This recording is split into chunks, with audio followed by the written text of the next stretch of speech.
അരുമനാഥനാകുന്ന യേശു ക്രിസ്തുവിനെ കുറിച്ച് ദൈവത്തിന്റെ ദാസൻ കാണുമ്പോൾ പറയുക, അവന്റെ ഉത്ഭവം ഇന്നുള്ളതല്ല, അവന്റെ ഉത്ഭവം പണ്ടേയുള്ളതാ.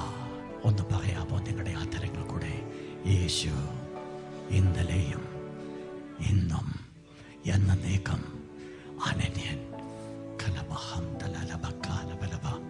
Holy spirit, we thank you. എന്താ വാക്കിന്റെ അർത്ഥം എന്തെന്ന് മനസ്സിലായോ? ആ വാക്കിന്റെ അർത്ഥം എന്ന് പറയുന്നത് അവൻ മാറ്റമില്ലാത്തവനാ. ഈ ഒരു പ്രത്യേകമായിരിക്കുന്ന വേർഡ് കണ്ടുപിടിച്ചു. പഴയ നാമത്തിൽ കണ്ടുപിടിക്കപ്പെടുവാൻ ഇടയായിത്തീർന്നത് വായിച്ചാട്ട് ഉൽപ്പത്തി പുസ്തകം 21-ാം അധ്യായം അതിന്റെ 33-ാമത്തെ വാക്യം. അബ്രഹാം വിളിച്ചത് ഒരു നിത്യതയുമായ യഹോവയുടെ നാമം.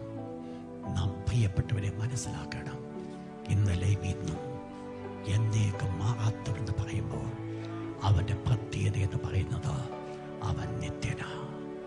ഞാൻ ഈ പ്രസംഗിക്കുമ്പോൾ നിങ്ങളുടെ മനസ്സിൽ ഒന്ന് കരുതിക്കോണം, നമ്മുടെ കർത്താവായ യേശു ക്രിസ്തു വാസ്തവത്തിൽ ദൈവം തന്നെയാണെങ്കിലും ആദ്യമായിട്ട് ഞാൻ നിങ്ങൾ മനസ്സിലാക്കേണ്ടത്, എനിക്കും നിങ്ങൾക്കും വേണ്ടി പെർഫെക്റ്റ് ആയിട്ട് തികവോടുകൂടെ മധ്യസ്ഥ വഹിച്ചുകൊണ്ടിരിക്കുന്ന നല്ല യേശുവിനെയാ ഞാൻ നിങ്ങൾ കാണുന്നത്.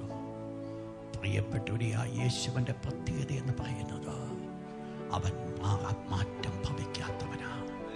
ലോകത്തിൽ ആരെങ്കിലും മാറിപ്പോയാലും എൻ്റെ യേശുവിന്റെ